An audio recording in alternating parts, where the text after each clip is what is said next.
बुढ़ापा पेंशन बहुत बढ़िया है जी, स्कीम है तो जी बुजुर्गों को ना किसी के आगे हाथ नहीं पसारना पड़ता। बहुत बढ़िया पेंशन है रिया, अच्छा बढ़िया काम है सरकार का, और इससे पर सरकार ना कभी आई ना कभी आने की। काम चल रहा बुढ़िया का सारे का, एक का नहीं सबका पेंशन है। बुजुर्ग आदमी नू किसी बात नहीं पसारना पड़ता, बच्चे ਨੂੰ तंग नहीं करना पड़ता, पैसे मिल जा, दवाई बुट्टी टाइम पर करने। हरियाणा में सबसे ज्यादा सामाजिक सुरक्षा पेंशन दी जाती है, जिसे हाल ही में 3000 रुपए से बढ़ाकर 3200 रुपए मासिक किया गया है। 10 फरवरी 2026 को बुढ़ापा, विधवा, दिव्यांग और अन्य सामाजिक सुरक्षा पेंशन योजनाओं के तहत 1098 करोड़ रुपए जारी किए गए हैं, जिससे 34.14 लाख लोगों को सीधा लाभ पहुंचा है। वहीं सरकार की बुढ़ापा पेंशन से लाभान्वित बुजुर्गों का क्या कुछ कहना है, सुनिए उनकी जुबानी। बहुत ही बढ़िया फायदा जी, ऐसा तो फिर कभी फायदा होया भी नहीं। दवाई बुट्टी टाइम पर करने, कोई चीज लानी करनी हो अपने टाइम पर कर ले जी, जो अपना बुढ़ापे का अपना दवाई बुट्टी का काम चल जाए, अपने खाने पीने का काम चल जाए, बहुत बढ़िया जी। सामाजिक सुरक्षा पेंशन न सिर्फ बुजुर्गों को आर्थिक तौर पर मजबूत बना रही है, बल्कि उनके सम्मान की रक्षा भी कर रही है। अब बुजुर्गों को अपनी दवाइयों के खर्चों के बारे में चिंता करने की जरूरत नहीं पड़ती, क्योंकि वो जानते हैं सीएम नायब सैनी उनकी जरूरतों का ख्याल रख रहे हैं। ये सम्मान दिया है बुजुर्गों को।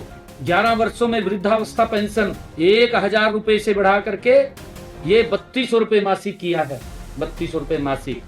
और इसी प्रकार हमने वृद्धावस्था पेंशन में सबसे ज्यादा 2200 रुपए की बढ़ोतरी की। सशक्त हरियाणा, मजबूत हरियाणा। मुख्यमंत्री नायब सैनी के कुशल नेतृत्व में हरियाणा में बच्चे हो या महिलाएं, युवा हो या बुजुर्ग, सबकी प्रगति और मजबूती के लिए योजनाएं बनाई गई हैं। मान्यवर विपक्ष के नेता श्रीमान राहुल गांधी अपने अधिकारों की बात करते हैं, वो तो आरोप है, मगर फिर भी जो स्वयं उनके हाथ में है इसका परफॉर्मेंस मैं कहना चाहता हूं। मान्यवर 17वीं लोकसभा में उनकी उपस्थिति 51% रही, 51%। मान्यवर राष्ट्रीय औसत 67%। 16वीं विधानसभा लोकसभा में उनकी उपस्थिति 52% रही, जबकि राष्ट्रीय औसत 80% है। और 15वीं लोकसभा में उनकी उपस्थिति 43% रही, जबकि राष्ट्रीय औसत 76% है। मान्यवर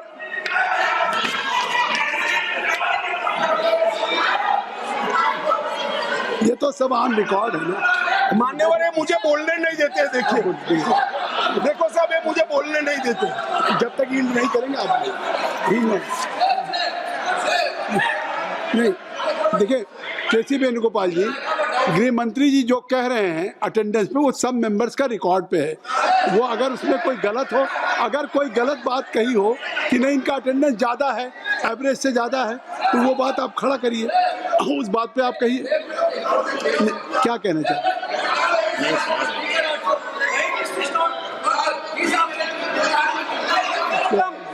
Sir, is this non-confidence motion against LOP or Speaker, sir?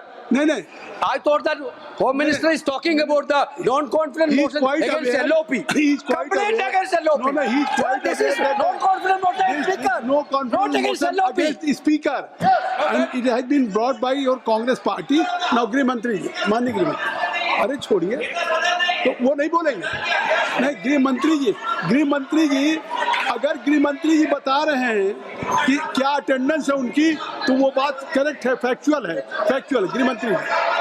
माननीय अध्यक्ष जी, 16वीं लोकसभा में 2014, 15, 17 और 18 एक भी राष्ट्रपति के अभिभाषण के धन्यवाद पर इन्होंने हिस्सा नहीं लिया। 16वीं लोकसभा में पूरी लोकसभा बजट पर की एक भी चर्चा में इन्होंने हिस्सा नहीं लिया मान्यवर। और एक भी, सुनो, अब सुनना पड़ेगा, एक भी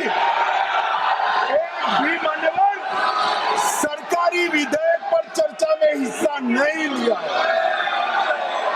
ये वो कहते हैं हमें बोलने नहीं देते। मान्यवर 16वीं लोकसभा में और 17वीं लोकसभा में 19, 20 और 21 राष्ट्रपति अभिभाषण पर हिस्सा नहीं लिया। 19, 20, 22, 23 केंद्रीय बजट पर चर्चा में हिस्सा नहीं लिया और एक बिल छोड़कर एक भी विधेयक में भी चर्चा पर हिस्सा नहीं लिया। 18वीं लोकसभा 25 में केंद्रीय बजट पर की चर्चा में भाग नहीं लिया और मान्यवर उनकी पार्टी 4 दशक के बाद हम सब अफसोस कर रहे हैं ऐसा प्रस्ताव लेकर आई है। ये स्पीकर साहब की निष्ठा पर सवाल करने वाला जो प्रस्ताव रखा है उस पर भी उन्होंने हिस्सा नहीं लिया। अब ये कहते हैं हमें बोलने नहीं देते। मेरा कहना है कि वो बोलना नहीं चाहते। मान्यवर कई सारे ऐसे विधेयक है, बहुत महत्वपूर्ण युगांतकारी विधेयक है। भूमि अधिग्रहण हिस्सा नहीं, संविधान का 122वां संशोधन हिस्सा नहीं, आधार प्रणाली हिस्सा नहीं, मुस्लिम महिला तलाक विधेयक हिस्सा नहीं, जम्मू कश्मीर पुनर्गठन विधेयक हिस्सा नहीं, 370 को रद्द करना हिस्सा नहीं, नागरिकता संशोधन सीएए हिस्सा नहीं, महामारी रोग संशोधन विधेयक हिस्सा नहीं, पूरा शीतकालीन सत्र अनुपस्थित रहे, भारतीय न्याय संहिताओं के 3 युगांतकारी कार्यक्रम आए, बिल आए, हिस्सा नहीं, इनकम टैक्स सुधार का बिल आया, हिस्सा नहीं, वित्त विधेयक 24 हिस्सा नहीं, वक्फ संशोधन बिल हिस्सा नहीं, वंदे मातरम 150 साल की चर्चा हिस्सा नहीं और कैप्टन शुभांशु शुक्ला पर अभिनंदन प्रस्ताव में भी हिस्सा नहीं। मान्यवर ये बोलना नहीं चाहते।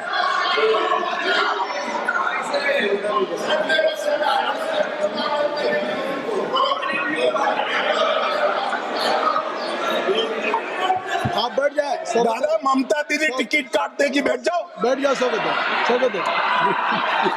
बैठ जाओ। मान्यवर अब मैं आप बैठिए। कल्याण देता हूँ जवाब। बैठ कल्याण बनर्जी बाकी है, आप कल्याण बनर्जी बैठ जाइए सब। नहीं अभी इतना बाकी है, बैठो ना, आ जाओ। Nothing will go on record, केवल गृह मंत्री जी का जवाब। मान्यवर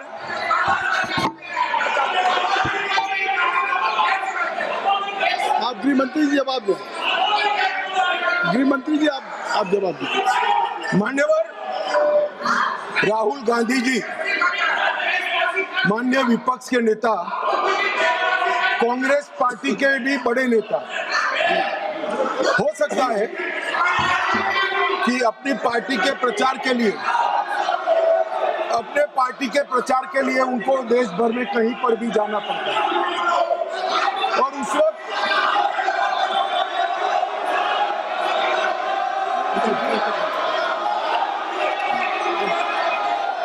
कृपया आप लोग बैठ जाएं। अभी माननीय गृह मंत्री जी का चल रहा है। कल्याण बनर्जी जी आप लोग बैठ जाएं। धर्मेंद्र जी बैठ जाइए। आप बैठ जाएं, कृपया बैठ जाएं। आपके नेता बैठे हुए हैं। आप भी मैडम सैया बैठ जाइए। सब लोग बैठ जाइए ना। चन्नी साहब आप बैठ जाइए। आप सब लोग बैठ जाइए। महुआ मोहित्रा जी बैठिए। कल्याण बैठिए। नहीं आप बैठ जाइए।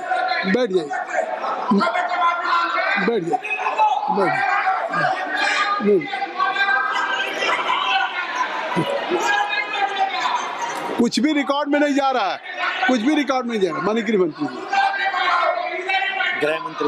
माननीय गृह मंत्री आप लोग बैठ जाएं, कृपया बैठ जाएं। आप लोग बैठ जाइए। अमर जी बैठ जाइए। जयप्रकाश जी बैठ जाइए। कृपया आप सब लोग बैठ जाइए। ज्योति बैठो। Jyoti kindly take your seat. I will request to everybody should take his seat. गृह मंत्री जी कल्याण जी आप बैठ जाइए। कल्याण जी बैठिए। चलिए, गृह मंत्री मान्यवर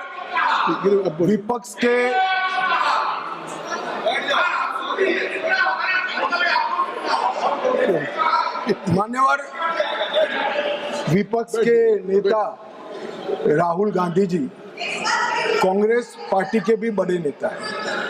कई बार सार्वजनिक जीवन में ऑब्जर्व किया जाता है, लोकसभा चलती हो और पार्टी के बड़े कार्यक्रम लगते हैं, चुनाव लगता है और वरिष्ठ नेताओं को, जनता को अपनी पार्टी के विचार बताने के लिए, अपने प्रचार के लिए जाना पड़ता है। बहुत स्वाभाविक घटना है, सिर्फ राहुल जी के साथ नहीं हुआ, अनेक नेताओं के पास। मगर इसमें रसप्रद ये है कि यहाँ नहीं थे तो कहाँ थे? मान्यवर, शीतकालीन सत्र 2025 वो जर्मनी की यात्रा पर थे। बजट सत्र 25 वियतनाम की यात्रा पर थे। बजट सत्र 23 इंग्लैंड की यात्रा पर थे।